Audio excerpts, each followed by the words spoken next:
ఈరోజు నేను వచ్చిన ప్లేస్ కాశీ. చాలాసార్లు విన్న పేరు, కానీ ఇక్కడ అడుగు పెట్టగానే అర్థమైంది ఇది నార్మల్ ట్రావెల్ డెస్టినేషన్ అయితే కాదు. వారణాసిలో ఎంటర్ అయినప్పుడు సిటీ కొంచెం నాయిసీగా అనిపించింది, కానీ లోపల ఏదో ఒక డీప్ సైలెన్స్, ఒక డీప్ కనెక్షన్ లాగా నేను ఫీల్ అయ్యాను. నాకు దర్శనం టైంలో ఫ్యూ సెకండ్స్ మాత్రమే ఖాళీ దొరికింది, కానీ ఆ ఫ్యూ సెకండ్స్లో ఇయర్స్ నుండి క్యారీ చేస్తున్న హెవీనెస్ బయటికి వెళ్ళిపోయినట్టు నాకు అనిపించింది.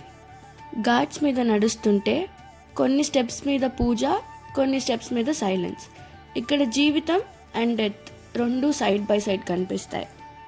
ఇంకా ఫైనల్గా one of my most favourite part Ganga రివర్ని చూస్తుంటే ఫ్లో చేసిన వాటర్ కన్నా స్టిల్నెస్ ఎక్కువగా అనిపిస్తుంది.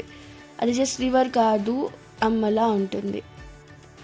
సో నాకు వచ్చిన ఇన్నర్ చేంజ్ కాశీలో ఉన్న టైంలో నాకు అర్థమైంది ఏంటంటే, మనం ఆన్సర్స్ కోసం బయట తిరుగుతాం, కానీ కొన్ని ప్లేసెస్ ఆన్సర్స్ లోపల నుండి బయటకి తెస్తాయి.